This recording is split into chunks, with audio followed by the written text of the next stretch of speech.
देखो आज पढ़ेंगे इसमें हिस्ट्री का 109 नंबर क्वेश्चन। ठीक है, क्वेश्चन है कि मुगलकालीन केंद्रीय प्रशासन का वर्णन कीजिए। ठीक है, अथवा मुगलकालीन प्रशासन का वर्णन कीजिए, यानी कि जब मुगल साम्राज्य था उस समय उनका जो प्रशासन व्यवस्था था वो किस प्रकार चला जाता था। ठीक है, किसको कौन सा व्यक्ति क्या करता था और पूरे साम्राज्य पर उनका अधिकार या उनका जो वर्चस्व या उनका जो प्रभुत्व था वो कैसे स्थापित हुआ था।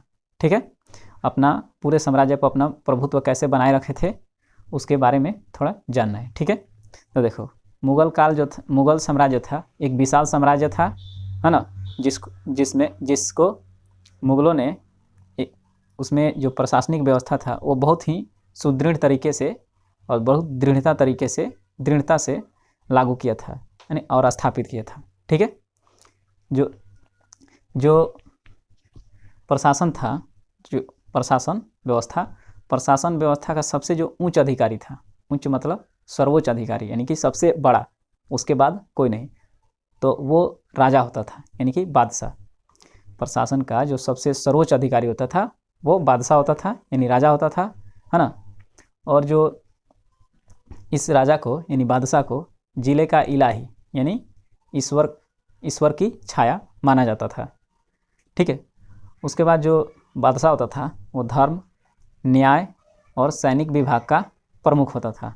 धर्म न्याय का अर्थ हुआ कि राज्य में यानी कि साम्राज्य में कौन सा धर्म लागू करना है। ठीक है,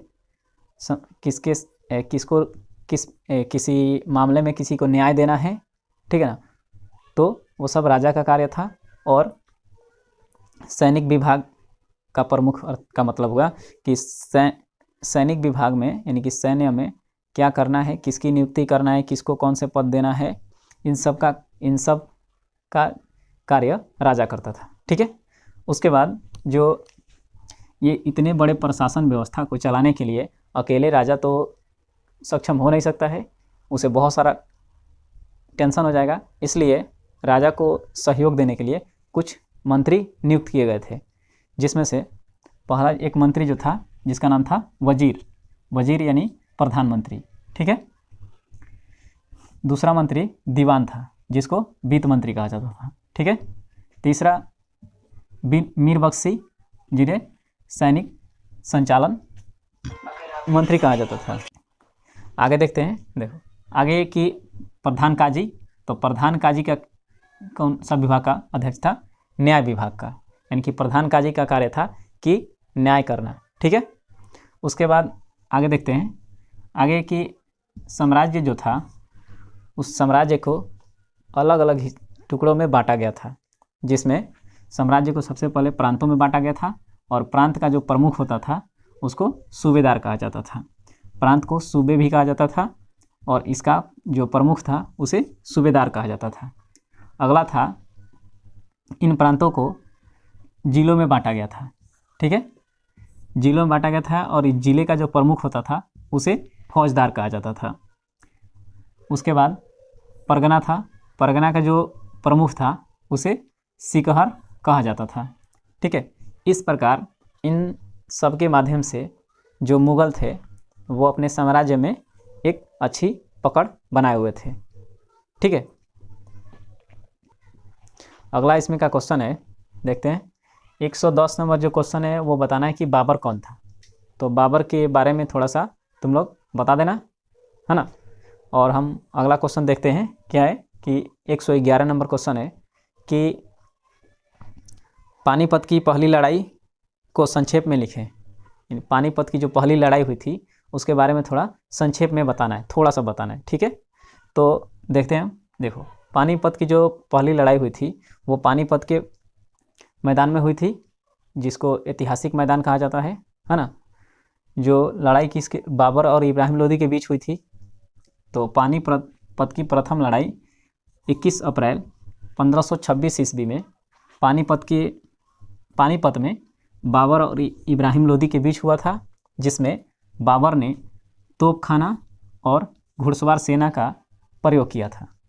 ठीक है, तोपखाना का अर्थ हुआ जिस तोपखाना से यानी कि बम फेंकने का, है ना, और घुड़सवार सेना, इन दोनों के सहयोग से बाबर ने इब्राहिम लोदी से युद्ध किया, है ना।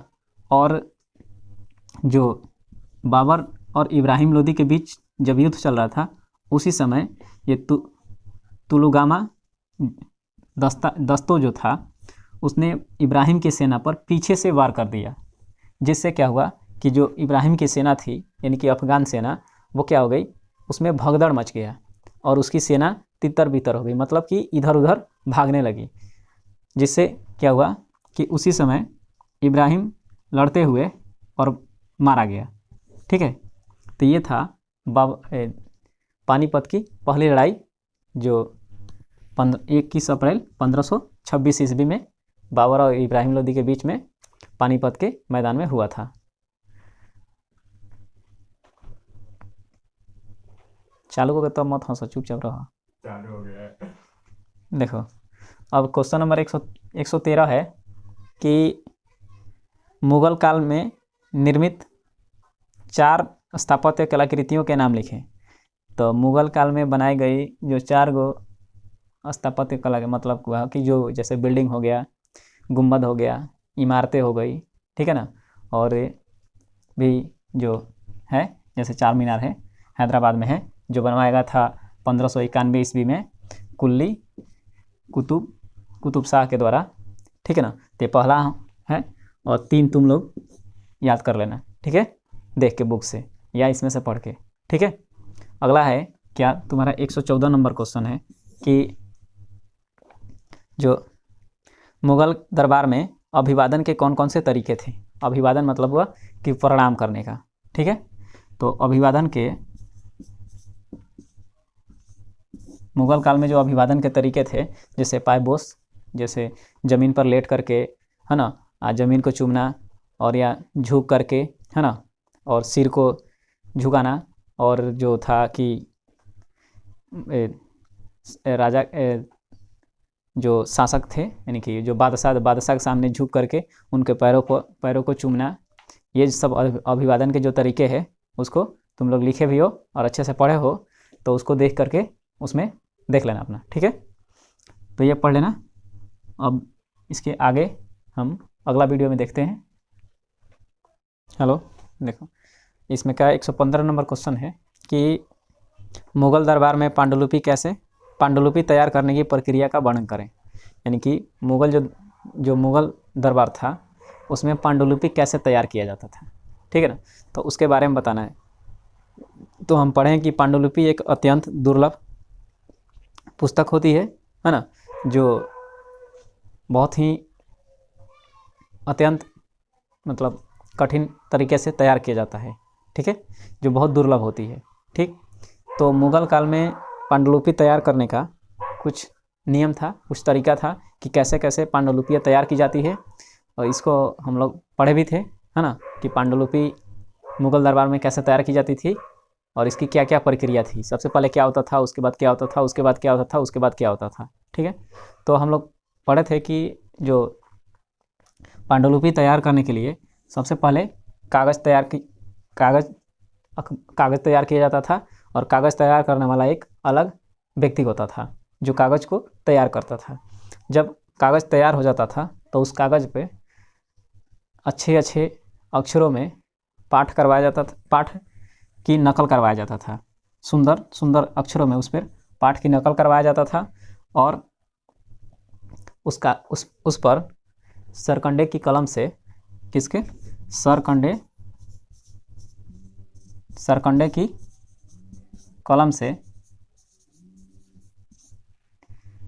कलम से क्या किया जाता था कि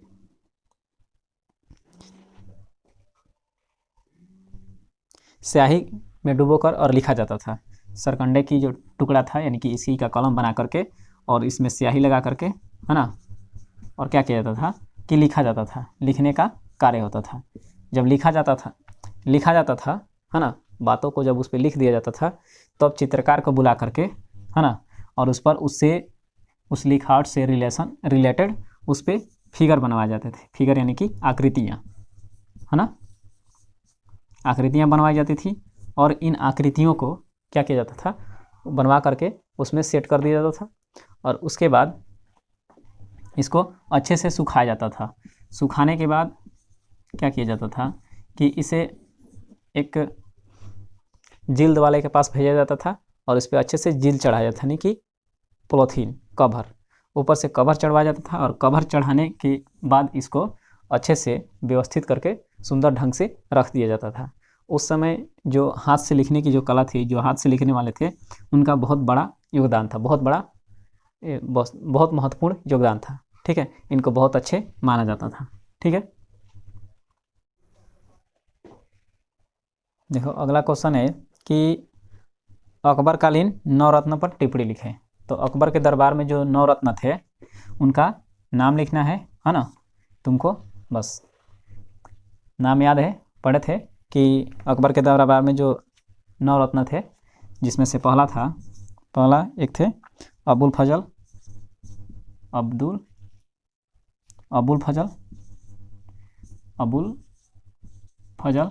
इस किताब में देखो, इस किताब में पूरा नाम नहीं दिया है, तुम उस किताब से देख लेना पूरा नाम, है ना, उन 9 का नाम लिख लेना। ठीक है, ये क्वेश्चन नंबर है तुम्हारा 117। ठीक है, इसमें पूरा नाम 9 का नहीं दिया है, ये तुम बुक से लिख लेना। और 118 नंबर क्वेश्चन देखते हैं, सॉरी 118 नहीं, हम क्वेश्चन देखते हैं 119 नंबर। तो 119 नंबर क्वेश्चन है कि जजिया कर क्या है, जजिया कर। ठीक है, तो कल के वीडियो में हमने पढ़ा था कि जजिया कर क्या है और अकबर ने इसे क्यों हटा दिया। ठीक है, तो तुम इसको उस वीडियो में देख लेना कि जजिया कर क्या है और अकबर ने इसे क्यों हटाया था। तो केवल यहाँ पूछा गया कि जजिया कर क्या है। ठीक है, और ये 117 नंबर जो क्वेश्चन है, इसमें अकबर के दरबार में जो नवरत्न थे उनका नाम लिखना है और थोड़ा सा उनके बारे में लिख देना है। ठीक।